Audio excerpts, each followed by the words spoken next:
Welcome to entry app. నేను మీ శివరామ్. మనం ఈరోజు మాట్లాడుకుంటున్నాము ఎకానమీలో ఒక టాపిక్, బ్యాంకింగ్ గురించి. సో ఎగ్జామ్స్ కోసం పోటీ పడుతున్నటువంటి విద్యార్థులు చాలామంది అభ్యర్థులు ఈ బ్యాంకింగ్ చాప్టర్ ఇబ్బంది పడుతూ ఉంటారు. అందులో ఇబ్బంది పడే అన్ని అంశాలు ఏమున్నాయి, దాన్ని సులువుగా మనం ఎలా అర్థం చేసుకోవాలో ఈరోజు మనము డిస్కస్ చేద్దాము. సో మొదటిది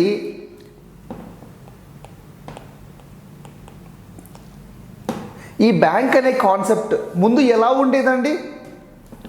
ఈ బ్యాంకు చిన్నపిల్లలు, మీరు మన ఇంట్లో చిన్నపిల్లలకి మనము టెడ్డీ బ్యాంక్ అనేసి ఒకటి అలవాటు చేస్తాం. ఎందుకు అలవాటు చేస్తాము? టెడ్డీ బ్యాంక్ మన పిల్లల దగ్గర ఉన్నటువంటి డబ్బులు ఏవైతే ఉన్నాయో అవి చిన్నగా టెడ్డీ బ్యాంక్లో వేసుకుంటారు. రైట్, హుండీ అని అంటాం కదా మనము.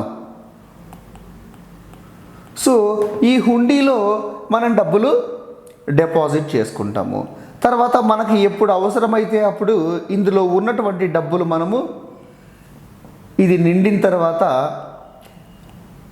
మనకు అవసరాన్ని బట్టి దీంట్లో ఉన్న డబ్బు మనం వాడుకుంటాము కదా.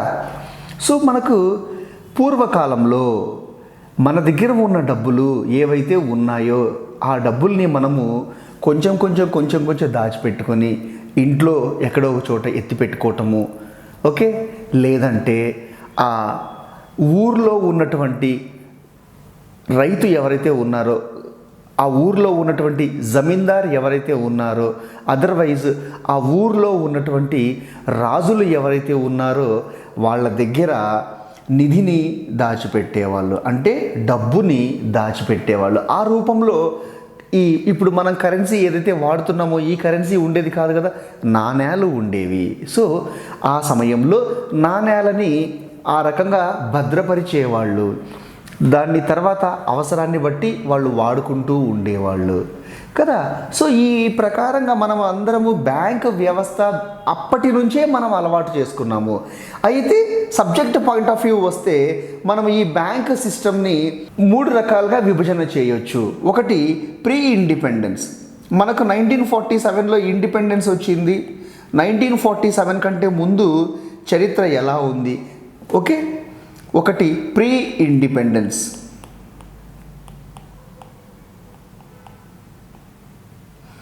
ఆ సమయంలో బ్యాంకు వ్యవస్థ ఎలా ఉండేది ఏంటి, రైట్. నెక్స్ట్ రెండవది వచ్చి మనకు స్వాతంత్రం వచ్చినప్పటి నుంచి 1991 వరకు, ఓకే. సో ఈ ఫేజ్ సెకండ్ ఫేజ్ 1947 నుండి 1991 వరకు. ఆ తర్వాత మూడవ ఫేజ్ వచ్చి 1991 నుండి ప్రస్తుతము. ఈ ప్రకారంగా ఈ బ్యాంకు వ్యవస్థని మనము 3 రకాలుగా విభజన చేసుకోవచ్చు, ఓకే. సో మొదటిది ప్రీ ఇండిపెండెన్స్. ఈ ప్రీ ఇండిపెండెన్స్ కాలంలో, అంటే మనకు స్వాతంత్రం రాకముందు ఉన్నటువంటి సమయంలో బ్యాంకులు దాదాపుగా 600 ప్రైవేట్ బ్యాంకులు ఉండేవి. 600 పైచిలుకు ప్రైవేట్ బ్యాంకులు ఉండేవి.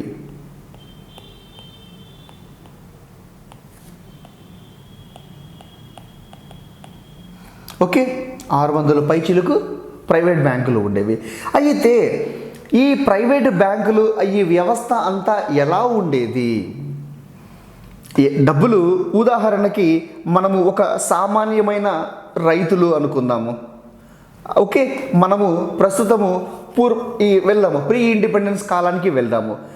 మనము సామాన్యమైన రైతులు, మనకు డబ్బు రావాలంటే, మనకు చిన్న అవసరం ఉంది, అవసరానికి మనకు డబ్బు కావాలంటే మనం ఎవరిని అడుగుతాము?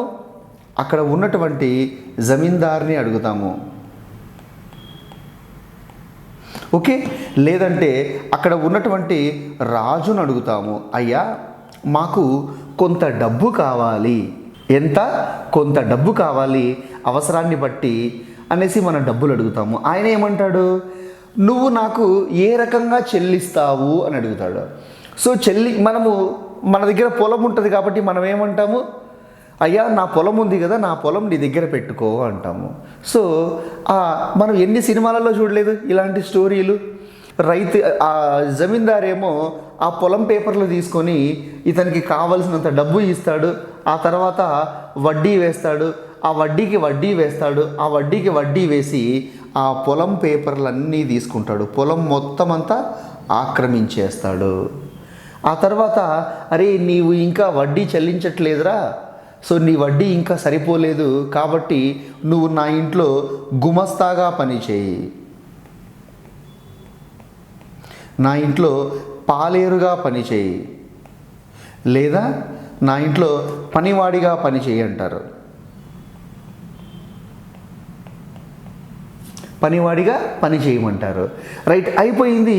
ఇంకా జరిగే కొద్దీ ఈయన ఏమో చనిపోతాడు. ఆ తర్వాత ఈయన కొడుకును కూడా పాలేరుగానే పని చేయమంటాడు. ఎందుకు? అరే మీ నాన్న తీసుకున్న డబ్బుకి వడ్డీ కట్టట్లేదు, సరిపోవట్లేదు, డబ్బులు తిరిగి చెల్లించాలి కనుక నువ్వు పని చేయడం మొదలుపెట్టి. ఎన్ని సినిమాలలో మనం చూడలేదు. సో ఈ రకంగా ప్రాసెస్ అంతా ఉండేది. సో ఇక్కడ అన్యాయం జరుగుతుందా లేదా? ఎస్, ప్రీ ఇండిపెండెన్స్ కాలంలో ఆ సమయంలో అన్యాయం జరిగేది. అధికమైన వడ్డీ, ఇష్టానుసారమైన వడ్డీ. ఎందుకంటే ఇవి అన్నీ ఊర్లో ఉన్నటువంటి ఇవి బ్యాంకులు కాదు, ఓకే, జమీందారులు నడిపిస్తున్నటువంటి వ్యాపారము. అయితే ఆ తర్వాత బ్యాంక్స్ ఎప్పటి నుంచి మొదలయ్యాయి ఏంటి? మొదటిది బ్యాంక్ ఆఫ్ హిందుస్థాన్ ఏర్పడిందండి. బ్యాంక్ ఆఫ్ హిందుస్థాన్ మొదటిది ఏర్పడింది. ఇది ఎక్కడ ఏర్పడింది? కలకత్తాలో ఏర్పడింది. ఎప్పుడు ఏర్పడింది? 1770లో ఏర్పడింది. ఓకే, అప్పుడు కలకత్తా ఇది 1832లో దీన్ని క్లోజ్ చేసేసారు. Okay, right. ఆ తర్వాత జనరల్ బ్యాంక్ ఆఫ్ ఇండియా ఏర్పడింది.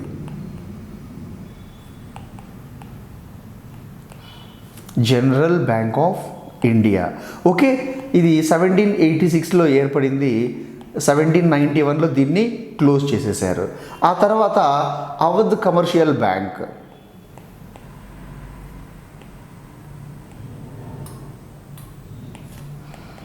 అవధ్ కమర్షియల్ బ్యాంక్ ఇది 1881లో ఏర్పడింది. 1958 వరకు ఈ బ్యాంకు నడిచింది. ఓకే, ఆ తర్వాత ఈ బ్యాంకు కూడా మూతపడిపోయింది. నెక్స్ట్ తర్వాత ఇదే కాకుండా ఆ కాలంలో ప్రస్తుతం ఉన్నటువంటి అలహాబాద్ బ్యాంక్, ఈ అలహాబాద్ బ్యాంకు ఆ కాలంలో ఏర్పడింది 1865లో. తర్వాత పంజాబ్ నేషనల్ బ్యాంక్ 1894లో ఏర్పడింది. Okay, right. ఇంకా చెప్పుకుంటూ పోతే ప్రీ ఇండిపెండెన్స్ ముందు చాలా బ్యాంకులు స్థాపించబడ్డాయి. Right, okay. తరువాత bank of Bengal, bank of Bengal 1806లో, బ్యాంక్ ఆఫ్ బాంబే 1840లో, bank of Madras, bank of Madras 1843లో ఏర్పడ్డాయి. ఇక్కడ చూడండి మీరు, మన భారతదేశంలో ఓకే ముఖ్య నగరాలు ఏవైతే ఉన్నాయో ఆ కాలంలో బ్రిటిష్ వాళ్ళు పరిపాలిస్తూ ఉన్నటువంటి కాలంలో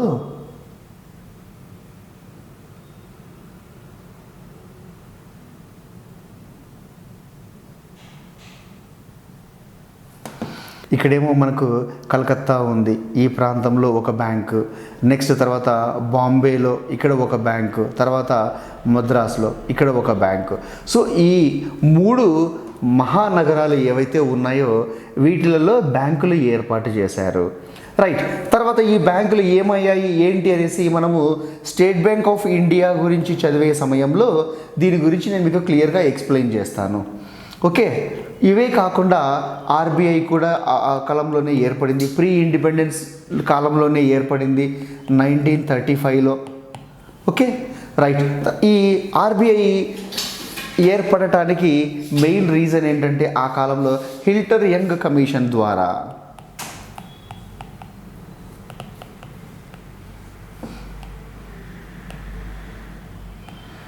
ఓకే, హిల్టన్ యంగ్ కమిషన్ ద్వారా ఆర్బీఐ ఏర్పడింది. ఇక్కడ మీకు ఒక చిన్న ఆసక్తికరమైన ఒక చిన్న అంశాన్ని చెప్పమంటారా?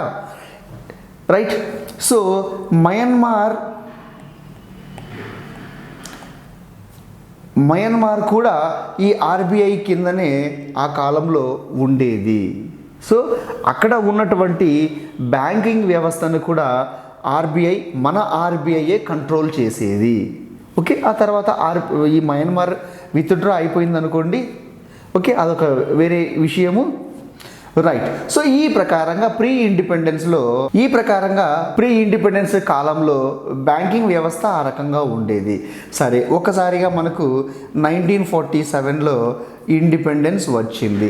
ఇండిపెండెన్స్ వచ్చిన తర్వాత ఆర్బీఐ ఏదైతే ఉందో 1935లో ఏర్పడిన ఆర్బీఐ 1949లో నేషనలైజేషన్ అయిపోయింది. ఏమైపోయిందండి? జాతీయమైపోయింది. ఆ తర్వాత అప్పుడు మన ప్రధానమంత్రి ఎవరు? పండిట్ జవహర్లాల్ నెహ్రూ.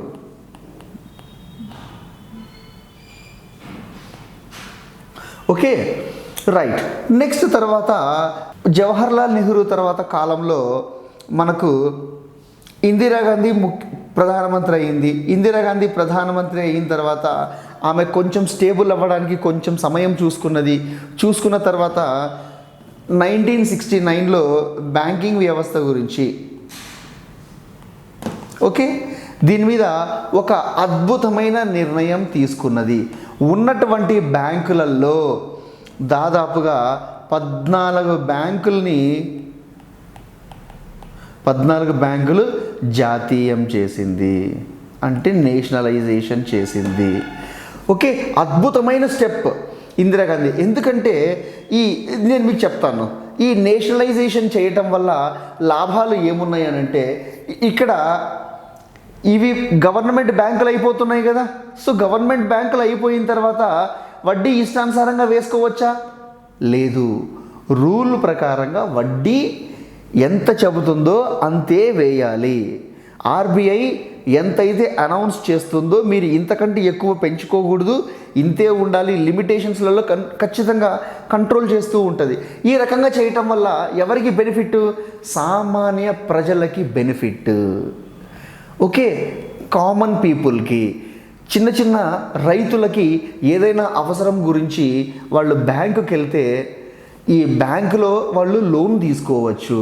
అంటే ఇన్ని రోజులు ఎలా ఉండేదంటే బ్యాంకుకి వెళ్ళాలి అని అంటే ధనవంతులు మాత్రమే బ్యాంకుకి వెళ్ళాలి, అది ధనవంతుల ప్లేస్ అని అనుకునేవాళ్ళు. ఇప్పుడు కామన్ పీపుల్కి కూడా ఒక నమ్మకం కలిగింది, అరే మనం కూడా వెళ్ళొచ్చు, ఈ బ్యాంకు మన బ్యాంకు, మన కోసం ఏర్పడ్డ బ్యాంక్ అనేసి ప్రజలకి అందుబాటులో ఉండాలనే ఉద్దేశం చేత ఇందిరాగాంధీ అద్భుతమైన స్టెప్ తీసుకున్నది. తర్వాత కొందరు చిన్న చిన్న వ్యాపారాలు చేద్దాము, చిన్న చిన్న ఇండస్ట్రీస్ పెట్టుకొని డెవలప్ అవుదాము అనుకున్న వాళ్ళు కూడా ఈ నేషనలైజేషన్ అయిన తర్వాత చాలామంది ముందుకు వచ్చారు.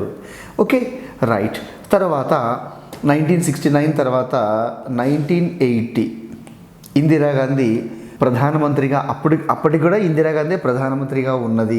ఈ సమయంలో 6 బ్యాంకుల్ని జాతీయం చేసింది. 6 బ్యాంకులు జాతీయం చేసింది. Okay, right. నెక్స్ట్ తర్వాత మళ్ళీ 1982లో నాబార్డ్ ఏర్పడింది. నాబార్డ్. సో 1982 నుంచి ఈ రోజు వరకు ఈ నాబార్డ్ అద్భుతమైన రీతిలో పనిచేస్తుంది. ఎవరి విషయంలో? అగ్రికల్చర్ డెవలప్మెంట్ విషయంలో, రైతుల విషయంలో, అండ్ తర్వాత రూరల్ డెవలప్మెంట్. ఓకే, సో ఆ గ్రామాలన్నీ అభివృద్ధి చెందాలి, గ్రామాలు బాగుండాలి అనేసి శ్రమపడుతూ ఉన్నటువంటి ఒక సంస్థ నాబార్డ్. రైట్. ఆ తర్వాత 1982లోనే ఎగ్జిమ్ బ్యాంక్ ఏర్పడింది. ఎగ్జిమ్ బ్యాంక్ అంటే ఏంటంటే ఎక్స్పోర్ట్స్ అండ్ ఇంపోర్ట్స్ కదా. సో కామన్ పీపుల్కి కూడా బాగా అందుబాటులో ఉన్నటువంటి రీతిలో బ్యాంకులు వచ్చాయి. నెక్స్ట్ తర్వాత 1988లో మనకు నేషనల్ హౌసింగ్ బ్యాంక్ వచ్చింది. National housing bank. Okay. Next తర్వాత 1990లో మనకు సిడ్బీ బ్యాంక్ వచ్చింది. 1990లో మనకు ఓకే ఎవరైతే స్మాల్ స్కేల్ ఇండస్ట్రీస్ ఏర్పాటు చేద్దాం అనుకుంటున్నారో, స్మాల్ స్కేల్ ఇండస్ట్రీస్ ఏర్పాటు చేద్దాం అనుకుంటున్నారో అలాంటి వాళ్ళకి ఓకే లోన్ రూపంలో ఇవ్వడానికి ముందుకు వచ్చింది. సో ఎప్పుడైతే ప్రైవేట్ బ్యాంకులలో మనం వెళ్ళి లోన్ తీసుకుందామనంటే సమ్ రూల్స్ అండ్ రెగ్యులేషన్స్ చాలా ఉంటాయి, వడ్డీ ఎక్కువ ఉంటుంది. నెక్స్ట్ తర్వాత అది చాలా కష్టమైన పని. అదే ఇప్పుడు చిన్న చిన్న ఇండస్ట్రీస్ ఏదైనా ఏర్పాటు చేసుకుందాం అని అనుకున్న వాళ్ళకందరికీ ఈ బ్యాంకు ఎంతో ఊరట కలుగజేసింది. నెక్స్ట్ తర్వాత 1991 తర్వాత ఎందుకు ప్రత్యేకంగా 1991 తర్వాత అనేసి మనం మాట్లాడుకోవాలి అని అంటే ఆ 1991లో మన ప్రధానమంత్రి పివి నరసింహారావు, అప్పుడు మన ఆర్థిక మంత్రి Manmohan Singh. Okay right. The only one gentleman అన్నట్టుగా Manmohan Singh. Okay right right Manmohan Singh అద్భుతమైన వ్యక్తి. వీళ్ళు ఇద్దరు ఆ రోజు స్టెప్ తీసుకోవటం వల్లనే మన భారతదేశం ఈరోజు అద్భుతమైన రీతిలో నిలబడగలిగింది. రైట్. సో వీళ్ళు ఏం తీసుకున్నారంటే ఎల్పిజి. రైట్. ఓకే. సో ఉన్నటువంటి మన ఆర్థిక పరిస్థితి ఏదైతే ఉందో, భారతదేశంలో ఉన్నటువంటి ఆర్థిక పరిస్థితి అంతవరకు విదేశాల నుంచి రావటానికి, విదేశాల నుంచి ఇతర కంపెనీలు ఏవైనా రావడానికి, విదేశాల నుంచి ఏవైనా పెట్టుబడులు మన భారతదేశంలోకి రావడానికి రూల్స్ అండ్ రెగ్యులేషన్స్ చాలా ఉండేవి, అడ్డం పడేవి అన్నీ. సో వన్స్ ఇక్కడ వీళ్ళు వచ్చిన తర్వాత ఏం చేశారంటే కొంచెం లిబరలైజేషన్ చేశారు. అర్థమైందా? కొంచెము వెసలుబాటు చేశారు. రైట్. ఆ తర్వాత ప్రైవేటీకరణ చేశారు. ఆ తర్వాత ఇంత డోర్స్ ఓపెన్ చేసిన తర్వాత ఇప్పుడు ఈ రకంగా డబ్బులు వస్తూ ఉన్నాయి, ఈ రకంగా పెట్టుబడులు పెట్టేవాళ్ళు వస్తూ ఉన్నారు. డోర్స్ అన్నీ క్లోజ్ చేసిన తర్వాత కష్టంగా ఉంటుంది కదా. సో వాళ్ళ కోసం అనేసి ఓపెన్ చేశారు. ఏం చేశారండి? ఓపెన్ చేశారు. రైట్. సో ఈ ప్రకారంగా ఓపెన్ చేసినప్పుడు ఇక్కడ నుంచి ఎంటర్ అయిపోతున్నారు. ఎంటర్ అయిపోయి వ్యవస్థని డెవలప్ చేసుకుంటూ వస్తున్నారు. ఈ రకంగా చేయటం వల్ల ఏమవుతుందంటే నిరుద్యోగ సమస్య ఓకే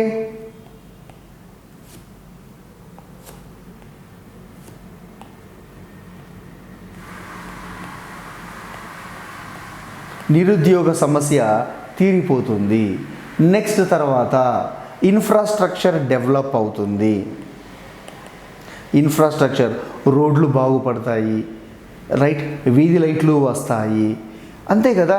సో అర్బనైజేషన్ ఎంత ఎక్కువ పట్టణీకరణ అయితే అంత ఎక్కువగా ఇన్ఫ్రాస్ట్రక్చర్ డెవలప్ అవుతుంది కదా. రైట్. ఉద్యోగాలు, బోర్డని ఉద్యోగాలు దొరుకుతాయి. ఉద్యోగాలు దొరికాయి అంటే ఆటోమేటిక్గా ప్రభుత్వానికి ఆదాయం వచ్చినట్లే. ప్రజల క్షేమం కోరుకోవడమే కదా భారతదేశం యొక్క లక్ష్యం, ప్రధానమంత్రి యొక్క లక్ష్యము, ప్రభుత్వం యొక్క లక్ష్యము అదే చేస్తుంది ఇక్కడ.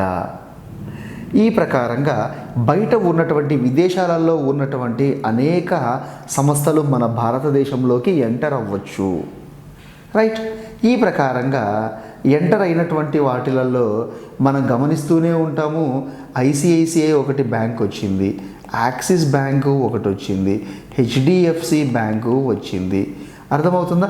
ఈ ప్రకారంగా అనేక బ్యాంకులు విదేశాల నుంచి వచ్చినవే. రైట్. ఎగ్జాంపుల్.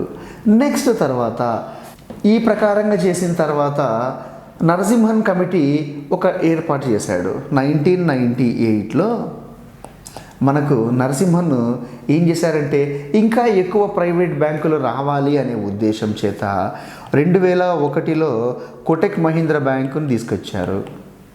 రైట్. ఆ తర్వాత 2004లో ఎస్ బ్యాంకును తీసుకొచ్చారు. ఓకే. రైట్.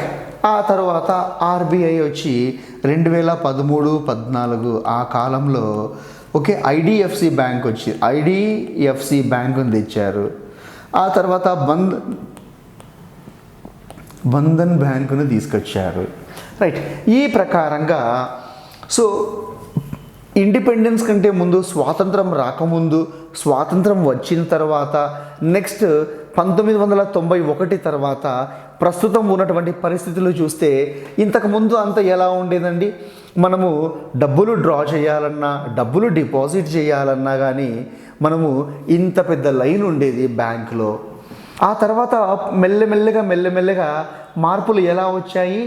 మనము డబ్బులు డ్రా చేయాలి అని అంటే బయట ఏటీఎం మెషిన్స్ ఉండేవి. సో ఆ తర్వాత అవే ఏటీఎం మెషిన్స్లలో డబ్బులు డిపాజిట్ చేసే ఆప్షన్స్ కూడా మనకు అందుబాటులోకి వచ్చాయి సిడిఎం మెషిన్స్ రూపంలో. ఆ తర్వాత అరే డబ్బులు డ్రా చేయాలన్నా, డబ్బులు మనము డిపాజిట్ చేయాలన్నా కానీ ఇది కూడా కొంచెము మార్పులు తీసుకొని రావడం కోసం అనేసి మన భారతదేశంలో ఆన్లైన్ వ్యవస్థని మొదలుపెట్టారు. సో ఈరోజు ఎక్కడో యుఎస్లో ఉన్నటువంటి మన పిల్లలు ఎవరైనా ఉన్నారంటే, మన బంధువులు ఎవరైనా ఉన్నారంటే వాళ్ళకు మనం డబ్బులు పంపించాలంటే ఇక్కడి నుంచే ఆన్లైన్లోనే ట్రాన్స్ఫర్ చేస్తున్నాము. ఇంకేదైనా మనం పర్చేస్ చేయాలి, కూరగాయలు మనం పర్చేస్ చేసుకోవాలి, దానికి మనం బిల్లు కట్టాలి. సో దానికి మనం బిల్లు కట్టాలంటే ఈరోజు మనం ఏం చేస్తున్నాము? సో రైతు బజార్ వరకు మనం వెళ్ళి కూరగాయలు తీసుకొని రావాల్సిన అవసరం లేదు. సో ఇక్కడ నుంచే మనం ఆర్డర్ పెడుతున్నాము, ఇక్కడ నుంచే మనం షాపింగ్ చేస్తున్నాము, ఇక్కడ నుంచే మనము మన ఇంటికి కూరగాయలు తెప్పించుకుంటూ ఉన్నాము. సో అద్భుతమైన ఈ బ్యాంకింగ్ వ్యవస్థలో మార్పులు కాలక్రమేణా మనకు ప్రజలకి అందుబాటులో, ప్రజలకి అనుకూలంగా మార్పులు చేర్పులు వస్తూ ఉన్నాయి. ఈ మధ్య కాలంలో మళ్ళీ ఈ బ్యాంకింగ్ సిస్టంలో కొన్ని మార్పులు చేస్తూ ఉన్నారు. సో ఎలాంటి మార్పులు చేస్తూ ఉన్నారు? ఇంతకుముందు SBI bank and it's associate banks ఏవైతే ఉన్నాయో అసోసియేట్ బ్యాంక్స్ ఉండేవి. ఉదాహరణకి state Bank of Hyderabad, State Bank of Mysore, State Bank of Travancore. Okay. ఈ ప్రకారంగా బ్యాంకులు ఉండేది. బికనీర్. ఓకే. రైట్. ఈ ప్రకారంగా దాదాపుగా 7 బ్యాంకులు ఉండేవి. ఇవన్నీ ఏమైపోయినాయి? ఈ బ్యాంకులన్నింటినీ తీసేసి ఎస్బీఐలోనే విలీనం చేసేశారు. విలీనం చేయడంతో ఎస్బీఐ ఇప్పుడు మన భారతదేశంలో నంబర్ 1 పొజిషన్లో ఉంది. నెక్స్ట్ తర్వాత ప్రపంచంలో కూడా అనేక బ్యాంకులతో పోటీ పడగలుగుతోంది. ఇంతకుముందు తీసుకుంటే టాప్ 100లో కూడా మన ఎస్బీఐ బ్యాంకు ఉండేది కాదు. ఓకే. ఏ రకంగా తీసుకున్నా కానీ ఇప్పుడు టాప్ 100లో ఏం కర్మ, టాప్ 20లోనే ఎస్బీఐ ఉండగలుగుతోంది. రైట్. సో ఇక్కడ బ్యాంకులు ఏం చేశారు? ఒక బ్యాంకుని ఇంకొక బ్యాంకులో విలీనం చేశారు. విలీనం చేయడం వల్ల లాభాలు ఏంది? లెండింగ్ కెపాసిటీ పెరుగుతుందండి. లెండింగ్ కెపాసిటీ పెరుగుతుంది. తర్వాత దానికి ఉన్నటువంటి బ్యాలెన్స్ షీట్ ఏదైతే ఉందో బ్యాలెన్స్ షీట్స్ అది సైజు స్ట్రాంగ్ అయిపోతుంది. ఆ తర్వాత ప్రపంచంలో ఉన్నటువంటి ఇతర బ్యాంకులతో పోటీ పడగలదు. రైట్. సో బ్యాంక్ కొంచెం బల్క్గా కనబడిందంటే, ఇంతకుముందు ఉన్నటువంటి బ్యాంకు, ఉదాహరణకి ఒక బ్యాంక్ ఉంది, ఈ బ్యాంకుకి ఓవరాల్గా ఒక 1000 బ్రాంచులు ఉన్నాయి అనుకుందాము. 1000 బ్రాంచులు ఉన్నాయి. నెక్స్ట్ తర్వాత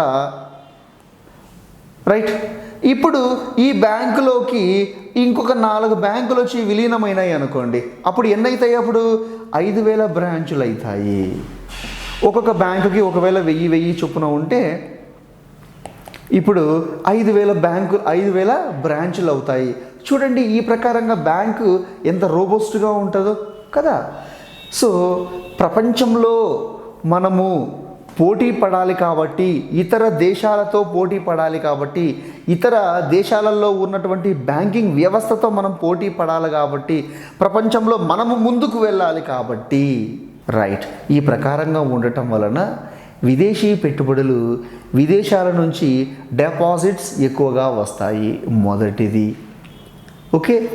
నెక్స్ట్ తర్వాత ఏవైనా ఇండస్ట్రీస్ని ఏర్పాటు చేసుకోవటానికి బల్క్ అమౌంట్ ఎక్కువగా తీసుకోవచ్చు. లైక్ అంటే ఇప్పుడు బిగ్ షాట్స్ ఉన్నారు, మంచి మంచి బిజినెస్ మ్యాగ్నెట్స్ ఉన్నారు, వాళ్ళు రకరకాల వాళ్ళ వ్యాపారాలని డెవలప్ చేసుకోవాలి అనుకుంటున్నారు. ఒక్కసారిగా వాళ్ళకి 1000 కోట్లు 2000 కోట్లు అవసరం ఉంటుంది. ఎందుకు? ఇండస్ట్రీస్ని డెవలప్ చేసుకోవడం కోసము. అలాంటి సమయంలో చిన్న చిన్న బ్యాంకులు ఉంటే 1000 కోట్లు 2000 కోట్లు అయితే ఇవ్వలేవు కదా. ఎస్, ఇప్పుడు ఎప్పుడైతే ఈ బల్క్ పెద్ద మొత్తంలో ఉంటుందో, ఈ బ్యాంకు ప్రపంచంలో పోటీ పడే బ్యాంకుల్లాగా నిలబడిపోతాయో, అప్పుడు లోన్ ఇవ్వగలవు. ఈ రకంగా అందుకనేసి విలీనం ప్రాసెస్ జరుగుతుంది. అయితే ఈ మధ్య కాలంలో ఉన్నటువంటి బ్యాంకులలో కొన్ని బ్యాంకులు విలీనం ఎలా అయ్యాయి ఏంటి అనేసి ఒక క్లారిటీ నేను మీకు ఇస్తాను. Okay. Punjab National bank,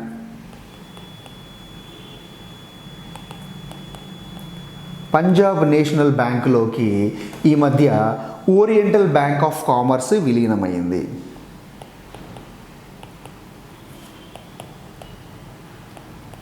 oriental Bank of Commerce విలీనమైంది. తర్వాత United bank of India, United bank of India విలీనమైంది. నెక్స్ట్ తర్వాత కెనరా బ్యాంకులోకి syndicate bank విలీనమైంది. Okay.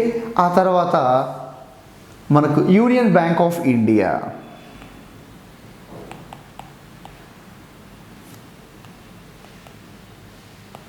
Union bank of ఇండియాలోకి ఆంధ్ర బ్యాంకు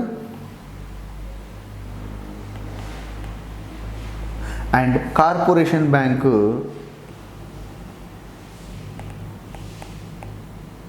విలీనమైనాయి. ఆ తర్వాత అలహాబాద్ బ్యాంకులోకి ఇండియన్ బ్యాంకు విలీనమైంది.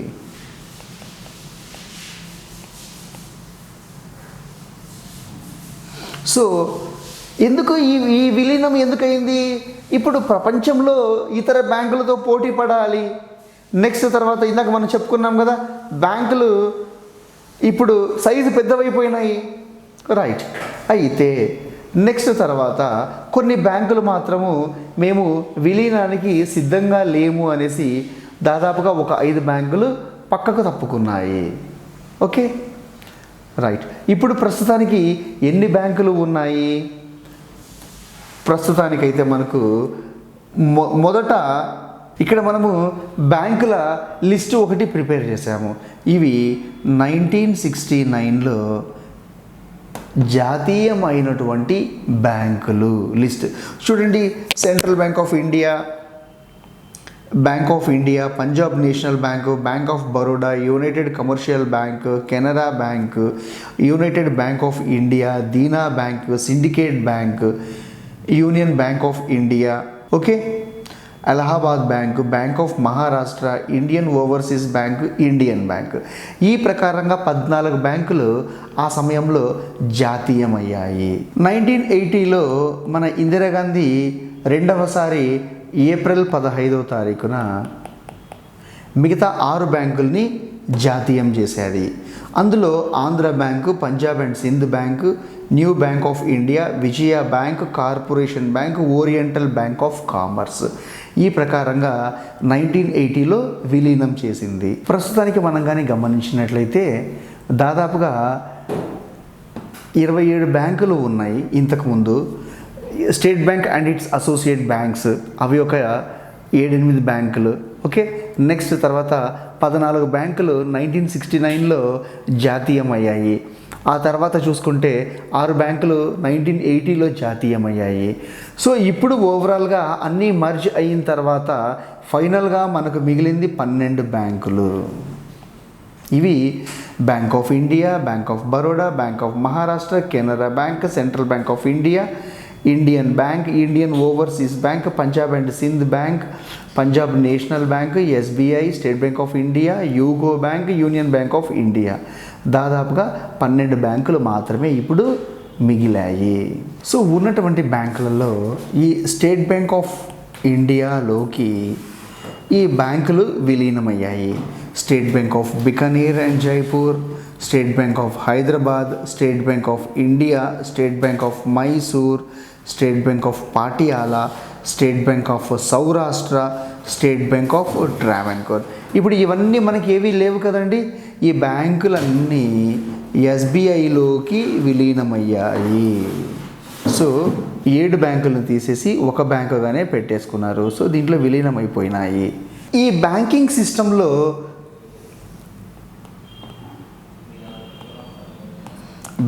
సిస్టంలో చాలామంది స్టూడెంట్స్ ఇబ్బంది పడే అంశం ఏంటంటే వాళ్ళకి ఈ డేటా అంతా అర్థమవుతుంది, చదివితే అర్థమవుతుంది, బాగానే ఉంది. అయితే ఇందులో మానిటరీ పాలసీ అని ఒకటి ఉంది. Okay,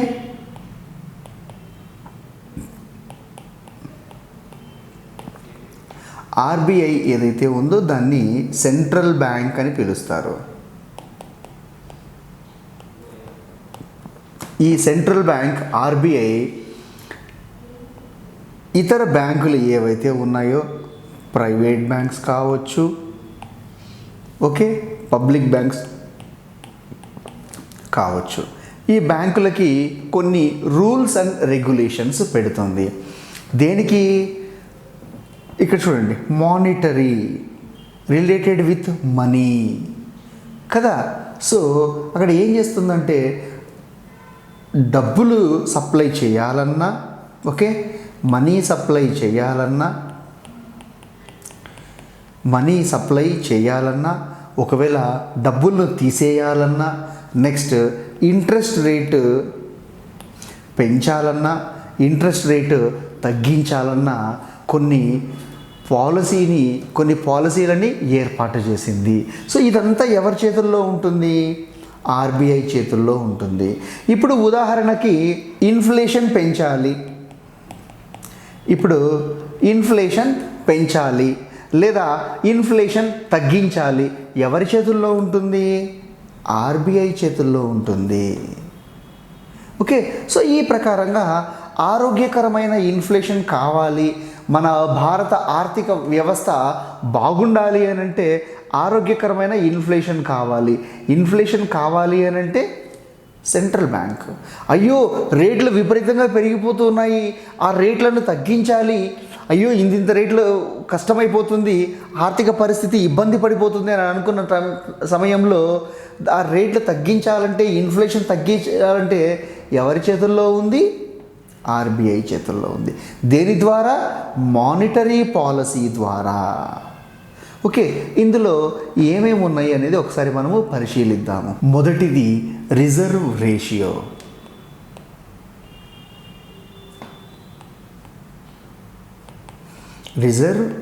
ratio.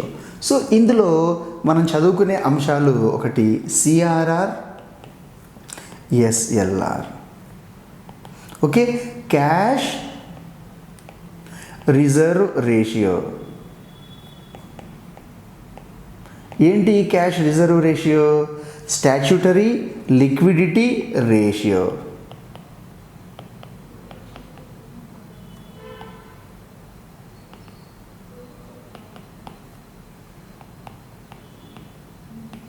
చూడండి, ఇక్కడ ఈ రెండు కొత్త పదాలు ఏం కాదు, లేదంటే ఈ రెండు వింత పదాలు ఏం కాదు.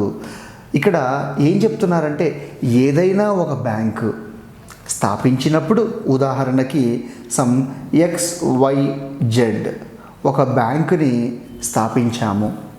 స్థాపించిన తర్వాత ఇందులోకి ప్రజలు వచ్చి డబ్బుల్ని డిపాజిట్ చేస్తున్నారు. ఓకే, అందరూ ప్రజలు వచ్చి డబ్బులు డిపాజిట్ చేస్తున్నారు. ఎస్, అయిపోయింది. ఇప్పుడు ఇక్కడ ఏమవుతుంది? ఓన్లీ డిపాజిటే కాదు కదా, బ్యాంకులు లోన్లు కూడా ఇస్తున్నాయి కదా. సో ఇక్కడ డిపాజిట్ చేసిన డబ్బుల్ని తీసుకొని బ్యాంకులు ఏం చేస్తున్నాయి అంటే, కొందరి ప్రజలకి లోన్ రూపంలో డబ్బులు ఇస్తుంది. లోన్ రూపంలో డబ్బులు ఇస్తుంది.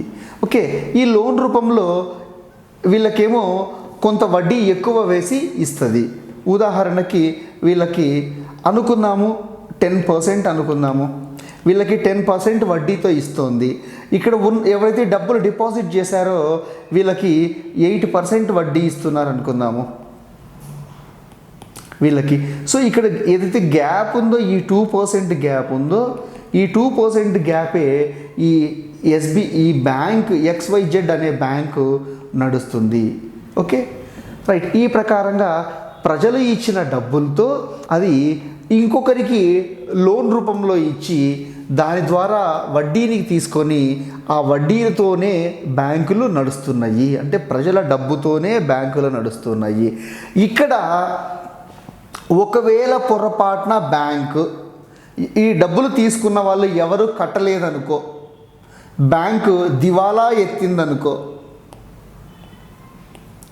బ్యాంకు ఇబ్బంది పడుతుంది అనుకో, ఆ సమయంలో డబ్బులు ఎవరైతే డిపాజిట్ చేశారో వీళ్ళ పరిస్థితి ఏంటండి కదా, వీళ్ళకి సేఫ్టీ కావాలి కదా. సో ఈ ప్రకారంగా ఉంటే ప్రతి ఒక్కరు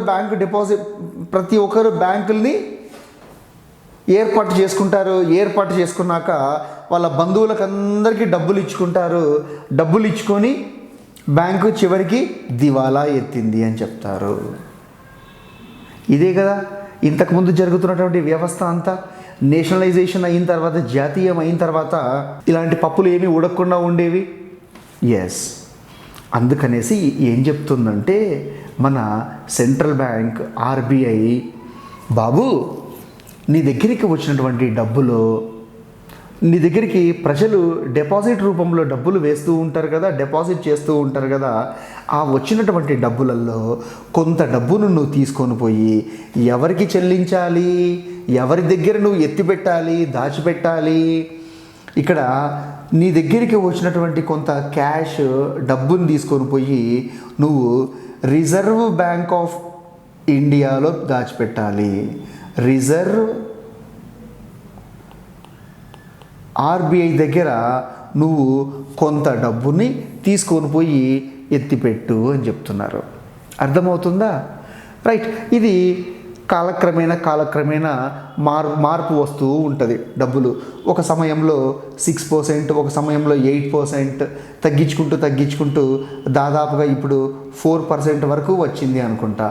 ఓకే, మనం దీని గురించి మనం మాట్లాడుకుందాం. ఎంత ఉంది ప్రజెంట్, ఎంత ఉంది రేటు ఏంది అనేది, దీని గురించి కూడా I'll give you completed data. So ఇప్పుడు ఇక్కడ CRR అంటే ఏంటంటే క్యాష్ రిజర్వ్ రేషియో. ఈ డబ్బును తీసుకొని పోయి ఎక్కడ ఎత్తి పెట్టాలి? రిజర్వ్ బ్యాంక్ ఆఫ్ ఇండియాలో కాస్త ఎత్తి పెట్టాలి. నెక్స్ట్ తర్వాత SLR, స్టాట్యూటరీ లిక్విడిటీ రేషియో అని ఉంది. సో ఇక్కడ ఏమని చెప్తున్నారంటే లిక్విడిటీ అని ఉంది. ఇక్కడ చూడండి, గమనించండి, లిక్విడిటీ అని ఉంది. సో బ్యాంకుల దగ్గర ఉన్నటువంటి డబ్బులలో కొంత డబ్బును తీసుకొని పోయి లిక్విడ్ ఫామ్లో ఉన్న డబ్బుని తీసుకొని పోయి కొంత ఈ డబ్బుని ఎక్కడ పెట్టాలి? బ్యాంకు దగ్గరే దాచిపెట్టుకోండి. ఏమంటున్నారు? కొంత డబ్బును తీసుకొని పోయి ఏ రూపంలో, ఐదర్ గోల్డ్ రూపంలో కానీ లేదంటే గవర్నమెంట్ ఇష్యూ చేసినటువంటి సెక్యూరిటీస్ రూపంలో కానీ ఈ డబ్బును తీసుకొని పోయి నువ్వు ఎక్కడ ఇందాకేమన్నారు, సిఆర్ఆర్లో ఆర్బీఐ దగ్గర పెట్టమని చెప్పాం కదా. సో బ్యాంకులు ఏమంటున్నాయి, సార్ మేము మీ దగ్గర ఎందుకు డబ్బులు దాచిపెట్టాలి, అదేదో మాకు బాధ అవుతుంది, అదేదో డబ్బులు మా దగ్గరే దాచిపెట్టుకుంటామనేసి కొందరు రైజ్ చేశారు. రైజ్ చేసిన తర్వాత ఇప్పుడు ఏం ఆప్షన్ ఇచ్చింది, ఆర్బీఐ ఏం ఆప్షన్ ఇచ్చింది, ఓకేరా బాబు నువ్వు నా దగ్గర దాచిపెట్టడానికి నువ్వు ఇంత ఇబ్బంది పడుతున్నావు కదా, రూల్ ప్రకారంగా నా దగ్గర దాచిపెట్టాలి, ఇప్పుడు నీ కోసం ఒక ఆప్షన్ పెడుతున్నాను, కొంత డబ్బును తీసుకొని పోయి నీ దగ్గర దాచిపెట్టుకో అని చెప్తున్నారు. ఏ రూపంలో, గోల్డ్ రూపంలో, సెక్యూరిటీస్ రూపంలో, గవర్నమెంట్ ఇష్యూ చేసినటువంటి సెక్యూరిటీస్ రూపంలో కొంత డబ్బును నీ దగ్గర దాచిపెట్టుకో అంటున్నారు. అయితే ఈ డబ్బులు ఈ సిఆర్ఆర్ రూపంలో కానీ ఎస్ఎల్ఆర్ రూపంలో కానీ ఉన్నటువంటి డబ్బులు బ్యాంక్ ఇది తీసుకొని పోయి ఆర్బీఐ దగ్గర పెట్టాం కదా, వడ్డీ ఇస్తుందా ఆర్బీఐ? ఇవ్వదు. ఎందుకు? ఆర్బీఐ వడ్డీకి తీసుకోవాలా, ఆర్బీఐ లేకపోతే ఇంకొకరికి వ్యాపారం కోసము డబ్బులు లోన్గా ఇవ్వట్లా, అంటే ఆర్బీఐ వ్యాపారం చేయడం లేదు. ఒకటే గమనించండి, ఆర్బీఐ వ్యాపారం చేయడం లేదు. రైట్. సో ఇక్కడ ఆర్బీఐ దగ్గర పెట్టాము. ఈ ఎస్ఎల్ఆర్ నీ దగ్గరే పెట్టుకోమని చెప్తున్నాం కదా, ఈ డబ్బుని సార్ నా దగ్గరే ఉంటే నేను దీన్ని డబ్బుని ఎవరికైనా లోన్ రూపంలో ఇచ్చుకోవచ్చా? నో. ఏదైనా ఇంకొక రకంగా నేను వాడుకోవచ్చా? నో. నీ దగ్గర ఉన్న డబ్బుని, భద్రంగా దాచిపెట్టుకున్న డబ్బుని, ఎస్ఎల్ఆర్ రూపంలో ఉన్న డబ్బుని అలాగే ఉంచు. Okay, right. ప్రజల సేఫ్టీ కోసం అనేసి ఇది ఉంచమని చెప్తున్నారు. నెక్స్ట్ తర్వాత ఇంకొకటి వచ్చి ఓపెన్ మార్కెట్ ఆపరేషన్స్.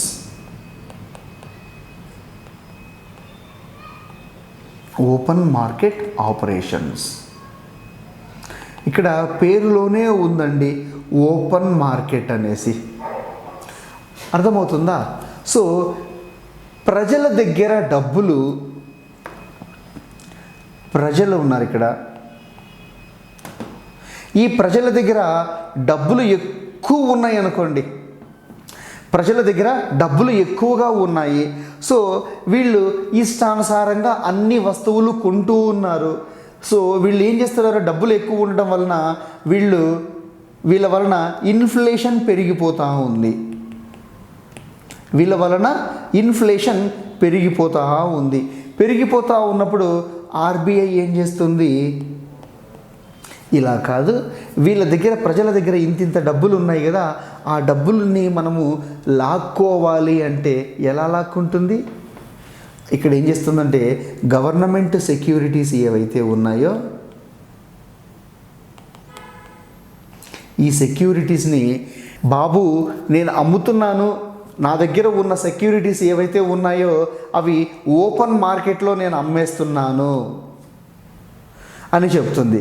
చెప్పిన తర్వాత ఈ ప్రజల దగ్గర ఉన్న డబ్బులు, ఈ ప్రజలు ఏం చేస్తారు, అమ్మో గవర్నమెంట్ సెక్యూరిటీస్ అమ్మేస్తుందంట, మనం వెళ్ళి కొనుక్కుందాం పదా అనేసి ప్రజలు వచ్చి కొనుక్కుంటారు. అప్పుడు ప్రజల దగ్గర ఉన్న డబ్బులు తరిగిపోయాయి అనుకో, ప్రజల దగ్గర ఉన్న డబ్బులు తరిగిపోయాయి అనుకో, అప్పుడు వాళ్ళు డబ్బులు లేకపోతే వాళ్ళు కొంటారా వస్తువులు?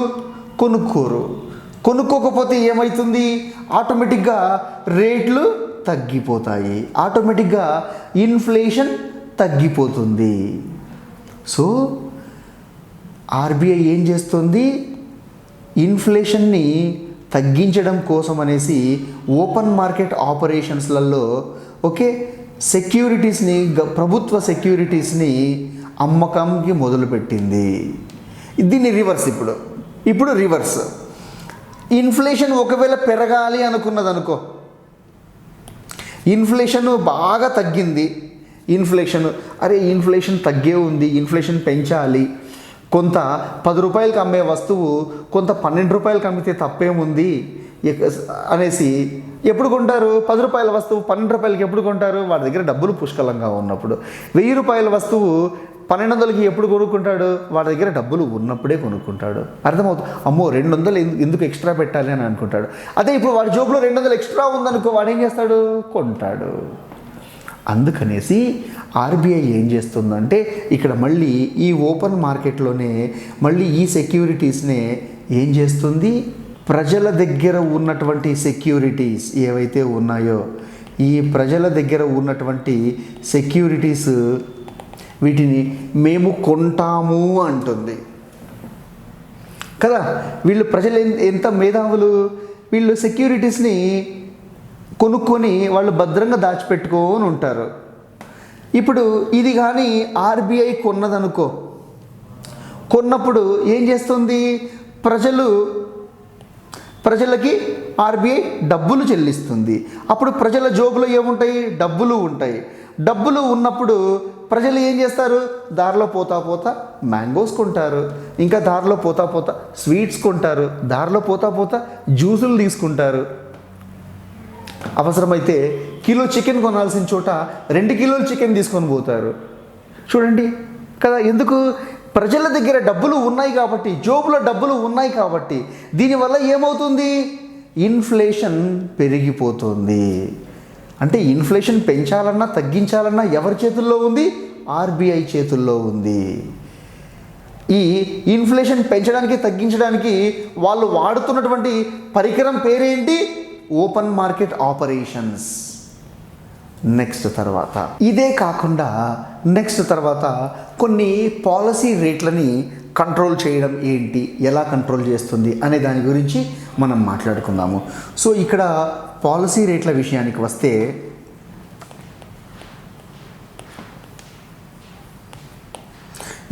వస్తే ఒకటి బ్యాంకు రేట్ని కంట్రోల్ చేస్తుంది, బ్యాంకు రేట్ని. ఓకే, నెక్స్ట్ తర్వాత liquidity adjustment facility LAF. Next ఈ లిక్విడిటీ అడ్జస్ట్మెంట్ ఫెసిలిటీలోనే మనము రెపో, రివర్స్ రెపో చదువుకుంటాము.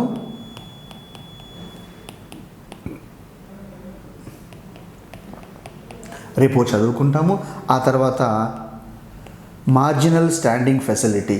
సో ఇవి ఈ పాలసీ రేట్స్ ఏంటి, ఎలా ఉన్నాయి అనేది దీని గురించి క్లియర్గా మనం చదువుకుందాము. సో ఇక్కడ వస్తే మనము ఈ పాలసీ రేట్స్లలో ఆర్బీఐ ఏదైతే మనం ఎప్పుడూ చదువుకుంటూ ఉంటాం కదా, రెపో, రివర్స్ రెపో ఏంది అనేసి. సో ఒకసారి రెపో అంటే ఏంటో మనం ఒకసారి చూద్దాము.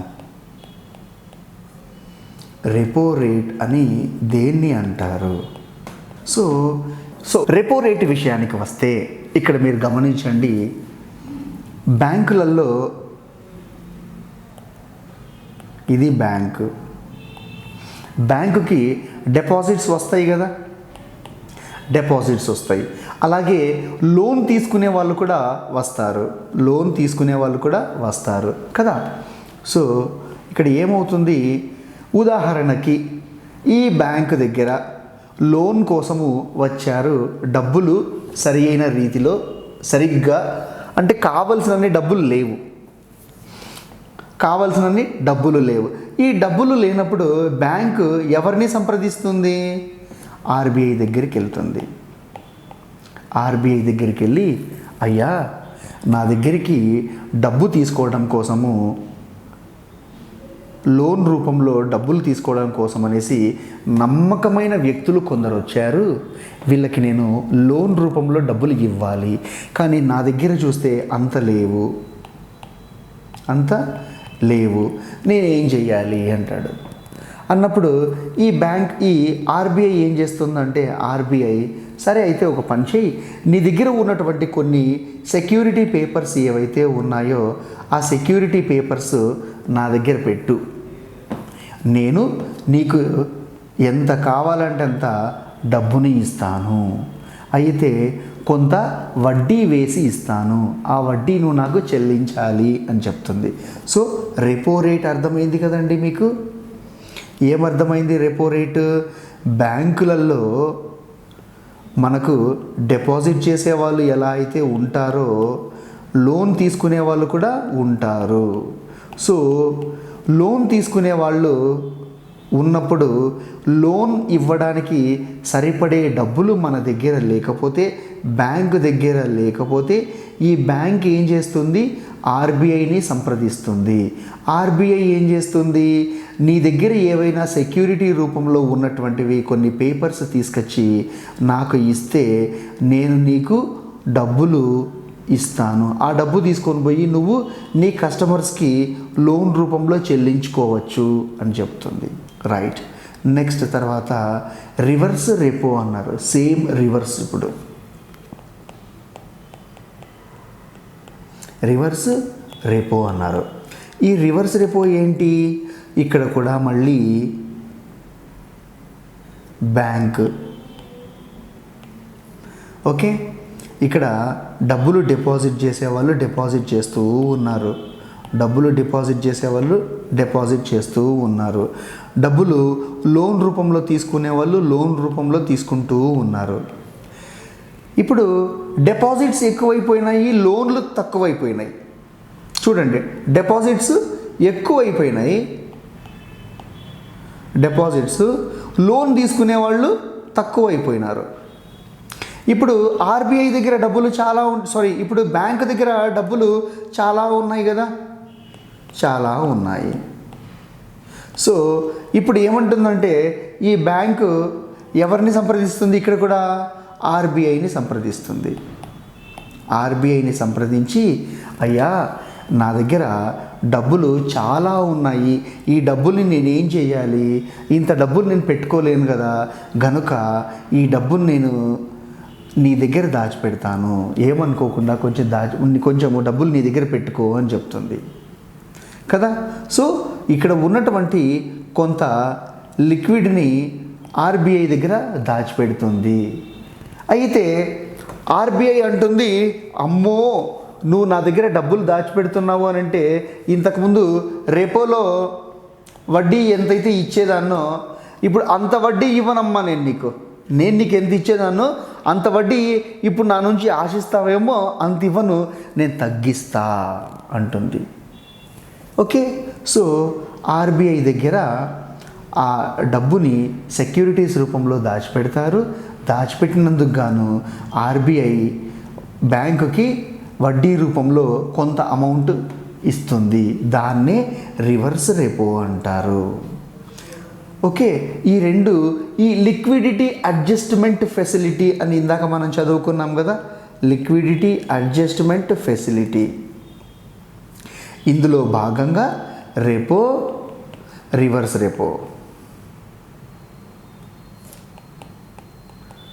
రైట్. ఎస్, ఇక్కడ మనం గమనిద్దాము రెపో, రివర్స్ రెపో.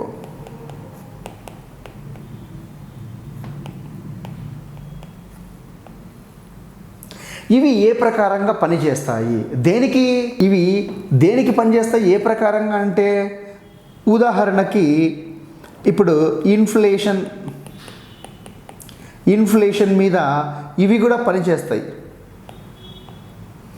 ఒకవేళ రేటు పెంచామనుకో, రెపో రేట్ పెంచాము, అప్పుడు బ్యాంకులు ఏం చేస్తాయి?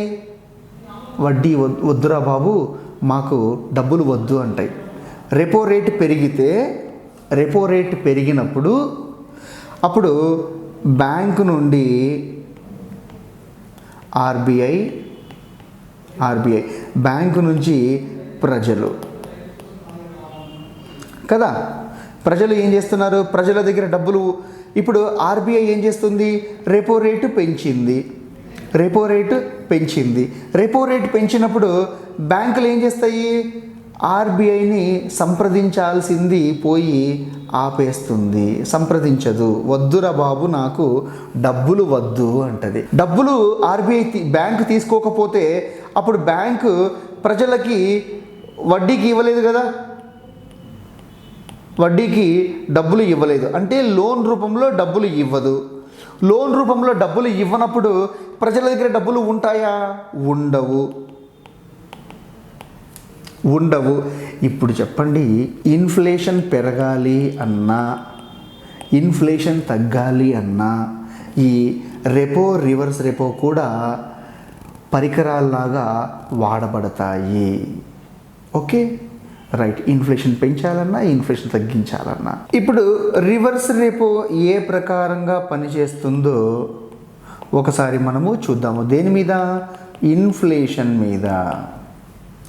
ఇన్ఫ్లేషన్, రివర్స్ రెపో అంటే ఏం చేస్తున్నారండి? బ్యాంకు దగ్గర డిపాజిట్స్ ఎక్కువగా వచ్చాయి. సో ఇక్కడ బ్యాంకు నుంచి డబ్బులు తీసుకునే వాళ్ళు తక్కువ మంది ఉన్నారు. సో దీని ప్రకారంగా ఏంటి? సేవింగ్స్ ఎక్కువగా ఉన్నాయి. ఎక్కువగా ఉన్నప్పుడు సేవింగ్స్ ఏం చేస్తుంది? రివర్స్ రెపో ఇక్కడ ఆర్బీఐ ఏం చేస్తుందంటే, బాబు నేను రివర్స్ రెపోని తగ్గించాను. తగ్గిస్తే ఆర్బీఐ తగ్గించేసింది. రివర్స్ రెపోని తగ్గించేసినప్పుడు ఏం చేస్తుంది? బ్యాంకు ఈ సేవింగ్స్ రూపంలో ఉన్న డబ్బుని ఆర్బీఐ దగ్గర పెట్టకుండా ఎవరైతే ప్రజలు ఉన్నారో ఆ లోన్లు తీసుకునే వాళ్ళని ఇంకా 10 మందిని పిలిపించి, నాయనా లోన్ ఇస్తాను తీసుకోండి నాయనా అనేసి లోన్ ఇచ్చే వాళ్ళని పిలిచి లోన్ ఇస్తుంది. లోన్ ఇవ్వడం వల్ల నువ్వేం చేస్తావు? నీ దగ్గర ఉన్న డబ్బుని తీసుకొని నువ్వు దారిలో వెళ్తా ఎన్ని కిరాణా కొట్లు ఉన్నాయో, ఎన్ని షాపులు ఉన్నాయో, షాపులలో నీకు కావలసిన వస్తువు కంటే నువ్వు కిలో మామిడి పళ్ళు కొనేదానికి 2 కిలోలు మామిడి పళ్ళు కొంటావు. నువ్వు డజన్ అరటిపళ్ళు కొనే సమయంలో 2 డజన్ అరటిపళ్ళు కొనుక్కుంటావు. అంటే ఆటోమేటిక్గా నువ్వు ఏం చేస్తున్నావు? పర్చేజ్ ఎక్కువ చేస్తున్నావు, ఎక్కువ షాపింగ్ చేస్తున్నావు. షాపింగ్ ఎక్కువ చేయడం వల్ల ఏమవుతుంది? నెక్స్ట్ టైము రోజు డజన్ అరటిపండ్లు తీసుకునేవాడివి 2 డజన్లు తీసుకోవడం మొదలు పెట్టావు అనుకో, రైట్? వాడు ఏం చేస్తాడు? నువ్వు రాగానే ఈరోజు డజన్ 50 రూపాయలు కాదు, డజన్ 60 రూపాయలు అంటాడు కదా.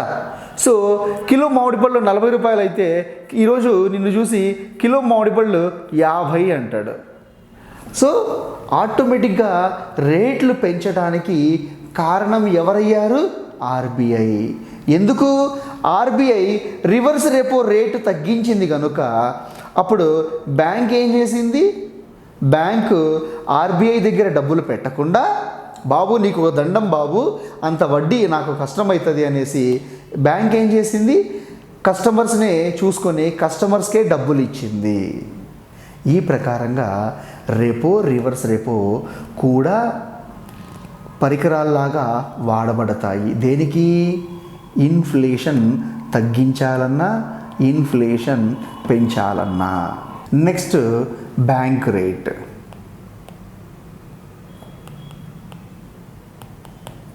ఈ బ్యాంక్ రేట్ అంటే ఏంటంటేనండి, ఆర్బీఐ ఏదైనా కానీ డిస్కౌంట్ బిల్స్ కానీ లేదంటే ఎక్స్చేంజ్ రూపంలో కానీ కమర్షియల్ పేపర్స్ని తీసుకోవాలనుకుందనుకోండి,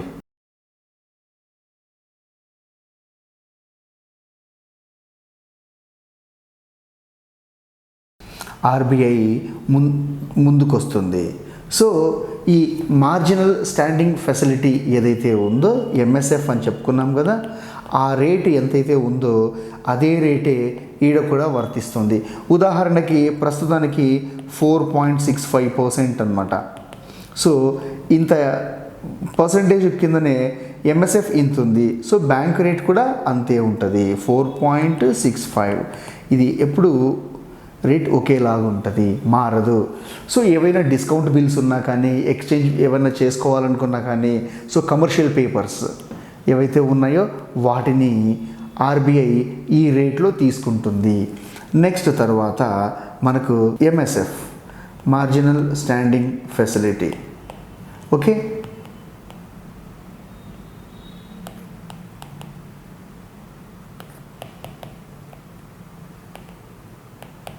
సో ఇక్కడ విషయానికి వస్తే మనము మార్జినల్ స్టాండింగ్ ఫెసిలిటీ, ఉదాహరణకి బ్యాంక్ ఉందండి. ఈ బ్యాంక్ దగ్గర డబ్బులు లేవు, అయిపోయాయి. వన్స్ అగైన్ ఆర్బీఐ దగ్గరికి వెళ్తుంది, ఆర్బీఐని సంప్రదించి ఆర్బీఐ దగ్గర లోన్ రూపంలో డబ్బులు తెచ్చుకుంటుంది. సో లోన్ రూపంలో డబ్బులు తెచ్చుకోవాలంటే ఎలా ఇస్తుంది? ఆల్రెడీ అక్కడ ఎస్ఎల్ఆర్ రూపంలో కొన్ని సెక్యూరిటీస్ ఉన్నాయి కదా, ఈ సెక్యూరిటీస్ని పెట్టి ఆర్బీఐ దగ్గర డబ్బులు తీసుకుంటుంది. ఇది marginal standing facility. So bank rate ఏదైతే ఉందో అదే ఈడ కూడా బ్యాంక్ రేటు ఎంతైతే ఉందో ఎంఎస్ఎఫ్ కూడా అంతే ఉంటుంది. Right, okay. ఇప్పుడు ప్రస్తుతం ఉన్నటువంటి రేట్లు ఏవైతే ఉన్నాయో ఒకసారి మనం గమనిద్దాము. సిఆర్ఆర్ వచ్చి 3% ఉంది, ఎస్ఎల్ఆర్ వచ్చి 18% ఉంది, repo 4.40%, reverse repo 3.75%, next MSF 4.65, bank rate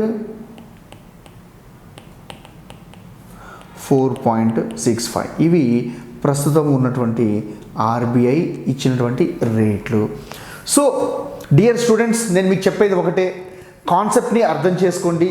ఈ బ్యాంకింగ్ వ్యవస్థ ఏదైతే ఉందో మేజర్గా మీకు అర్థం కాని అంశాలు ఇదంతా ఈ మానిటరీ పాలసీలే.